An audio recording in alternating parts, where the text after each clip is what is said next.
Hello, Presbytery. Hello. My name is Karen Hill. I'm the pastor at First Presbyterian Church in Cottage Grove.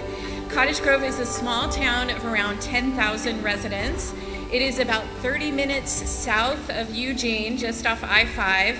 Cottage Grove is known for its 9 covered bridges and its picturesque Main Street. So if you haven't been there, you need to come on by. I have been pastor in Cottage Grove for the past year and a half, the first installed pastor there in 7 years. I really like the community. I love the congregation, and they are still laughing at my jokes, which I'm going to take as a good sign.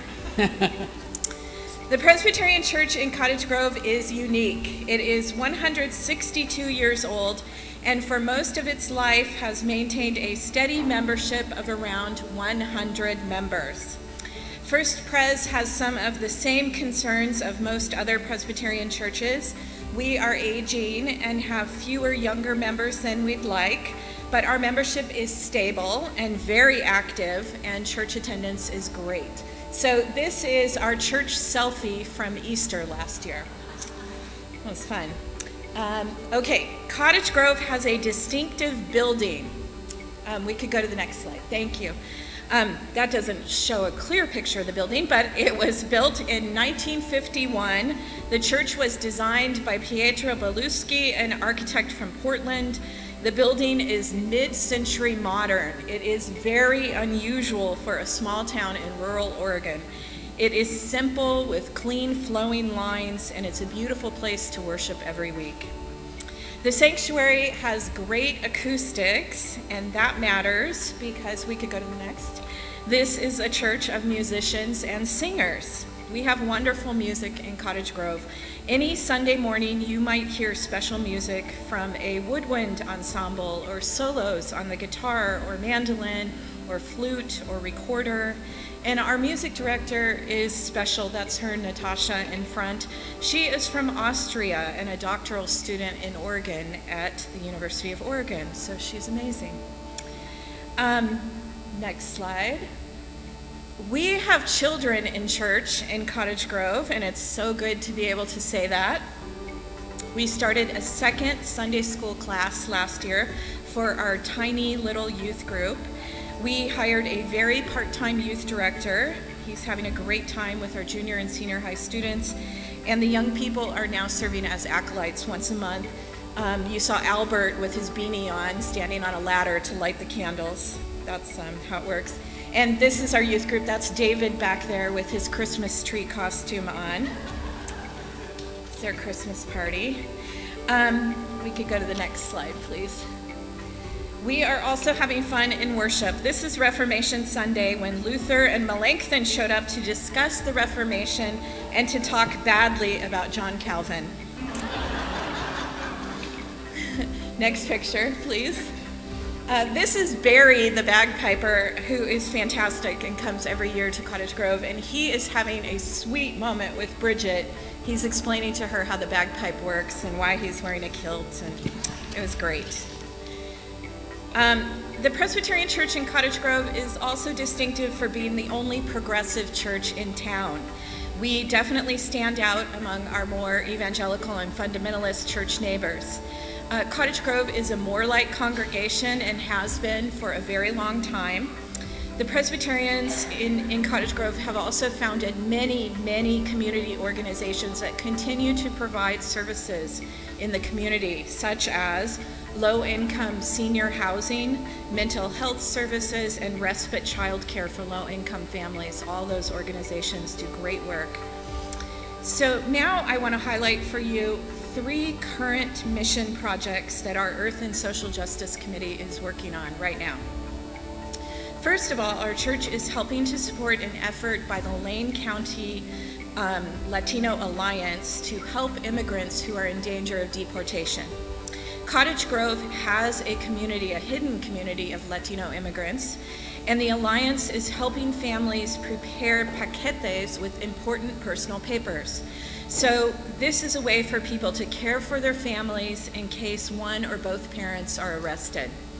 The notebooks will hold critical information like instructions for child custody, powers of attorney, medical, financial information, copies of keys, car titles, things like that. All of this information that might be needed if a parent was to suddenly disappear. Sadly, we already have one family in town whose father and only breadwinner was picked up, leaving behind his devastated wife and 6-year-old daughter. So hopefully these notebooks will be a help. Next slide, please. On a more cheerful note, in October, we are hosting a visit from Mansour Shams. You may have heard him speak on NPR or read about him in the New York Times. Mansour Shams is a small business owner in Baltimore. He's a Marine Corps veteran who is also Muslim. He's made it his mission to travel around the United States and teach Americans about Islam. So he goes to a new community, stands on a street corner holding a sign that reads, "I'm a Muslim and a Marine, ask me anything." And people do. So the chair of our Earth and Social Justice Committee read about Mansour and emailed him and invited him to come to Cottage Grove, and he's accepted. So Mansour will speak at our church and at the community center, and hopefully on the corner of Main and 6th Street in downtown Cottage Grove. So final mission project. Next slide, please. A year ago, our Earth and Social Justice Committee called a community meeting to discuss homelessness in Cottage Grove. This discussion morphed into a desire to actually provide housing. Many meetings later, the group connected with Square One Villages in Eugene to learn about their community of tiny houses.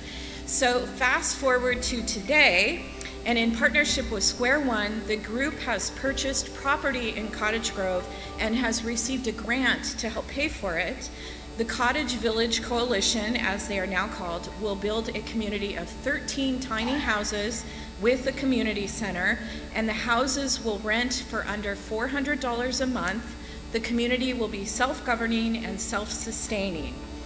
I have to admit, I was very skeptical about this at first. I really was not sure this could happen, but it has been a privilege to watch this project gain energy and momentum. So this is a sketch of what it hopefully will look like.